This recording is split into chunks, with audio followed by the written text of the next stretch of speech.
A 10-minute walk saved my life twice. The first time, it lowered my blood pressure. The second, it stopped me from giving up entirely. I didn't believe it at first. After all, I'd survived war zones, sleepless nights, and losses I still can't talk about. But nothing prepared me for the silence of retirement until my granddaughter knocked on my door.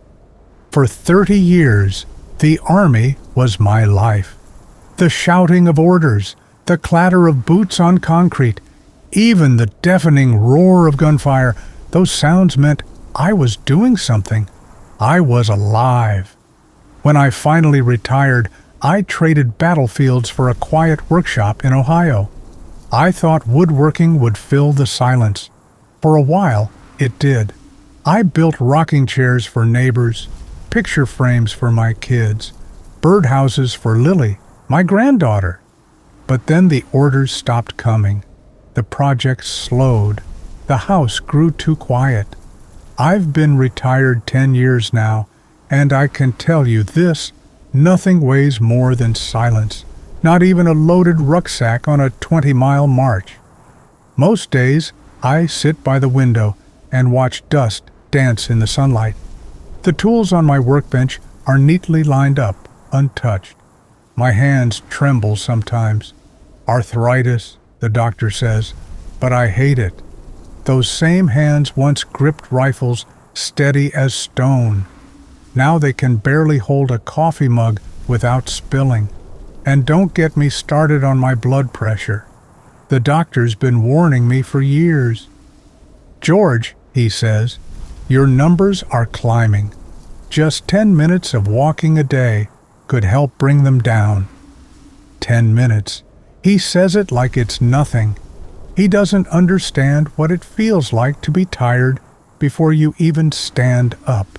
The thing about being 70 is people assume your story's winding down. They don't expect twists, not anymore. But life, funny as it is, still knows how to surprise you. It was a warm evening in May when the first surprise walked into my workshop. Literally. Grandpa? I looked up and saw Lily, 10 years old, her hair sticking out from under a baseball cap, cheeks pink from running outside. She held a jump rope in one hand and wore those sneakers she refuses to throw away, no matter how torn they get. You never come outside with me, she said, pouting. Mom says walking helps people feel better. Want to try with me? I grunted. I'm busy. Truth? I wasn't. The only thing on my schedule was reruns of some history show I'd already watched twice. 10 minutes, she pleaded, holding up both hands. That's all. I almost said no.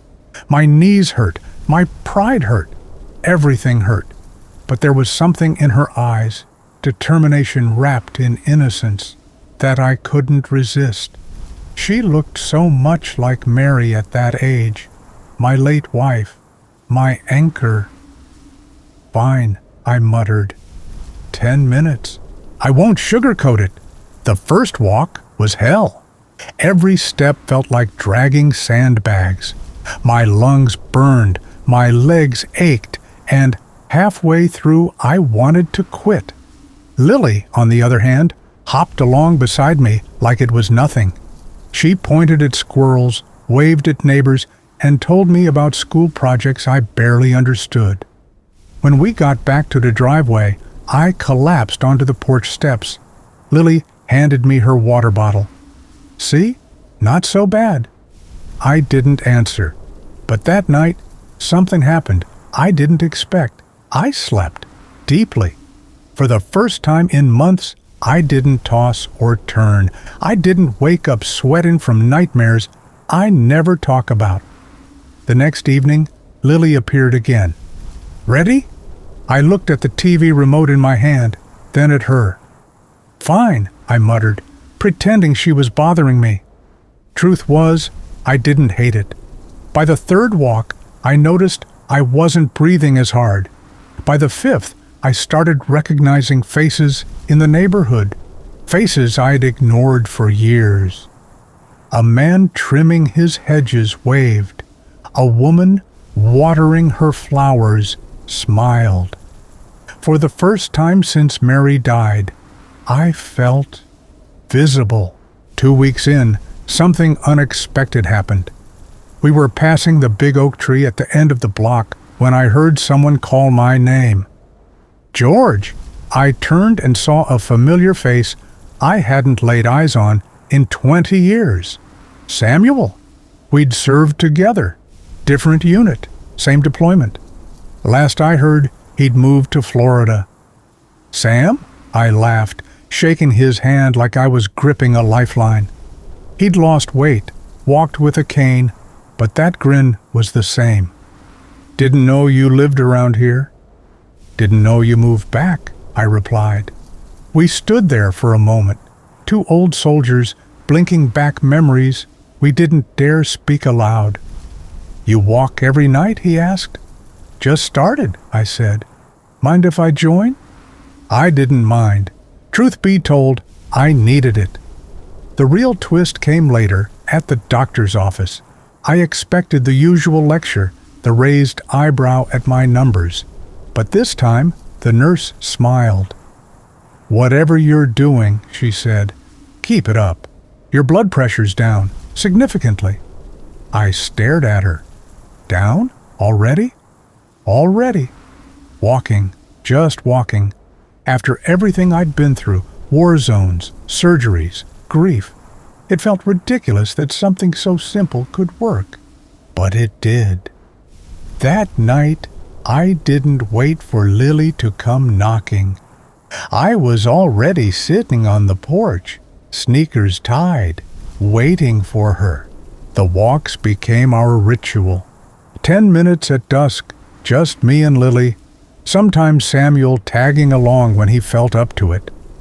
We traced the same loop around the neighborhood, down Maple Street, past the corner store, then back by the oak tree. The route was short, predictable, safe, but the strangest thing about routines is how easily they get broken. It was one of those humid June evenings, the kind where the air feels heavy enough to drink. I'd been restless all day, nightmares creeping back, memories of places I swore I'd buried, the sound of helicopters, the metallic tang of blood, faces I couldn't save. I hated when they came uninvited. Grandpa! Lily's voice cut through my fog. She was already laced up, bouncing on her heels. Ready? Yeah, I muttered, forcing a smile. Ready. We started down the block, and for a while, it was like any other walk. Lily talking about her science fair project, me nodding at familiar neighbors. But halfway through, as we passed the oak tree, my chest tightened. Not just a little, a sharp, crushing weight, like someone pressing a boot into my ribs. I stopped. Grandpa? I couldn't answer. The world tilted, my knees buckled. I heard Lily scream my name, faint and distant, before everything went black. When I woke, I was in a hospital bed. The antiseptic smell hit me first, then the beeping of monitors. A nurse hovered nearby. Mr. Harris, you're awake. You gave your granddaughter quite a scare. I blinked. What happened? Minor cardiac episode, she said gently. Your blood pressure spiked, and your heart rhythm was irregular. Lucky she called 911 when she did. Lucky. They kept me overnight for observation. Doctors came and went, poking, prodding, scribbling notes. I hated hospitals, too much like the aid stations overseas. The same fluorescent lights, the same sterile hopelessness. Samuel visited the next morning, leaning on his cane. Heard you pulled a stunt, old man, he joked, though his eyes were wet. I'm fine, I lied. Just a fluke. But when the doctor came in, the truth hit harder than any bullet I'd faced. You're improving overall, he said, but your heart's still fragile. Keep walking, yes, but ease into it, and you need to manage your stress. Stress? How do you manage ghosts? Back home, the silence felt heavier than ever. I avoided the workshop, avoided the porch, avoided Lily's hopeful knock the next evening. I didn't want her to see me like this, weak, scared. I'd been her hero, the tough grandpa who built birdhouses and told war stories. Now, I was the old man who fainted on sidewalks, but Lily's stubborn, just like her grandmother. On the third night, she marched right in. "Grandpa, are we walking or not?" I shook my head. "Not tonight." "Why?" "I'm not feeling up to it." "You always say that," she said, voice cracking. "You promised me we'd do this together." Her words stung more than any doctor's warning. I didn't promise, not out loud, but maybe I had, in the way I tied my sneakers each night, in the way I waited on the porch for her. The next day, something unexpected arrived in the mail. A letter, real paper, handwritten, no return address. Inside was a photo, grainy, faded. My old platoon, standing in the desert sun. There I was, 25 years younger, arms slung around Samuel's shoulder, and there she was, Mary, smiling, holding Lily's mother as a baby. On the back, 2 words, "Keep walking." I stared at it for hours. Who sent it? Samuel, one of the few still alive? Or was it fate, Mary's way of nudging me from wherever she was? That evening, I laced my shoes. The first steps were shaky. My chest still ached, fear gnawing at me with every breath. Lily walked close, holding my hand tighter than usual. "Slow," I whispered. "Okay," she said, matching my pace. Samuel joined us at the oak tree as if summoned by some invisible thread. Together, we walked in silence, not awkward, but comfortable, like old comrades who don't need words. Halfway through, a boy on a skateboard zoomed past, nearly clipping Lily. My instincts, those old soldier reflexes, kicked in. I grabbed her arm, yanked her out of harm's way, heart pounding, adrenaline surging, but not from fear, from purpose. I realized then, I wasn't walking just for me anymore. By the end of that week, we'd added another block to our route. 10 minutes became 15. 15 became 20. Each night, my lungs hurt less. My knees complained less. And inside, something shifted, like a rusty door creaking open after years of being shut. Neighbors started waving. Kids called me Mr. George. Even the mailman stopped to chat. For the first time in a decade, I felt part of something bigger than my grief. But life, as always, had another twist waiting. One Friday evening, just as Lily and I finished our loop, Samuel stopped in the middle of the sidewalk. He grabbed his chest, eyes wide, and crumpled to the ground. When Samuel hit the ground, it felt like time froze. "Sam!"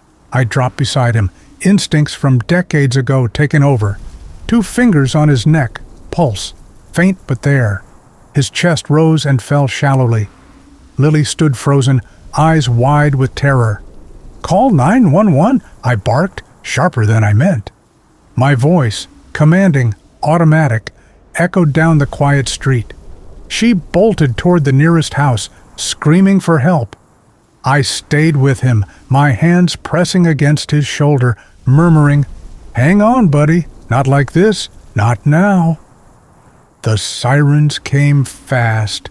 Paramedics swarmed, lifting Samuel onto a stretcher. Before they loaded him into the ambulance, he grabbed my wrist weakly. "Keep walking," he whispered. The hospital felt like déjà vu. Same antiseptic smell, same 2 bright lights. I hated it more this time because it wasn't me. It was Samuel, my brother in arms. Hours later, a doctor finally emerged. "Mild heart attack," she said. "We stabilized him. He's asking for you." When I walked into his room, Samuel grinned weakly. "Guess I couldn't let you have all the drama." I laughed, relief flooding me. "You scared the hell out of me." "Right back at you," he chuckled. "Two old fools trying to outrun time." That night, after I got home, I couldn't sleep. I sat on the porch with Mary's photo in one hand and Lily's jump rope in the other. The quiet didn't feel heavy anymore. It felt alive. I realized something. We weren't walking to escape age or sickness. We were walking toward life. And somehow, every step was leading me back to the people I'd lost. Mary, my platoon, even the younger version of myself I thought had vanished. The next evening, Samuel surprised me. Against doctor's orders, he showed up at my driveway, cane in hand, hospital bracelet still dangling from his wrist. "You're insane," I said. "So are you," he shot back. "Ready?" Lily squealed and grabbed both our hands.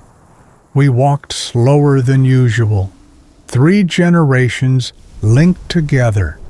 The soldier I was, the friend who'd stood beside me, and the little girl who reminded me why I still fought every day.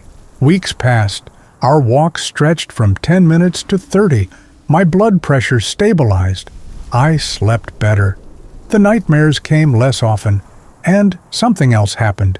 Something I didn't expect. Neighbors began joining us. First one, then 2, then entire families. By late summer, a dozen people were walking the loop every evening. Kids on bikes, parents pushing strollers, retirees with dogs. Someone joked we should start a 10-minute club. I laughed, but deep down, I felt something I hadn't in years: belonging. One night, Lily asked the question I'd been avoiding. "Grandpa, do you miss Grandma?" I swallowed hard. The ache never really went away. "Every day," I said quietly. "But you know what? When we walk, I feel close to her, like she's right here." Lily smiled, squeezing my hand. "Me too." The real miracle wasn't the lower blood pressure, or the extra stamina, or even the laughter that had crept back into my life. It was this: I wasn't walking alone anymore. 10 minutes a day had opened doors I didn't know were still there. It reconnected me with my granddaughter. It gave me back my oldest friend. It made the quiet bearable, even beautiful. I'm still 70. My knees still ache on cold mornings. The army isn't calling me back. But every evening, when the sun dips low and Lily yells, "Ready?" from the driveway, I lace my sneakers and step outside. Not because I have to, but because I want to. And every time Lily grabs my hand, I wonder, if 10 minutes could bring me back to life, what could 10 minutes do for you? The last time I saw my doctor, she studied my chart and then looked me straight in the eye.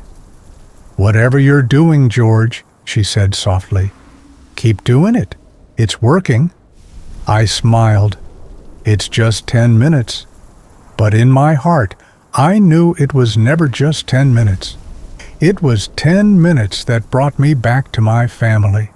10 minutes that pulled me out of silence. 10 minutes that gave me a reason to lace up my shoes every evening and hope for tomorrow. And I can't help but wonder, if 10 minutes could save me, what could it do for you? What would happen if you gave yourself those same 10 minutes starting tonight? Sometimes the smallest steps open the biggest doors. 10 minutes a day isn't just exercise, it's healing, connection, and the start of a life you didn't know you were missing. If this story touched you, don't stop here. We share more true stories of seniors finding new strength, hope, and joy in everyday moments. Watch the next story. It might be the 10 minutes that changes your life.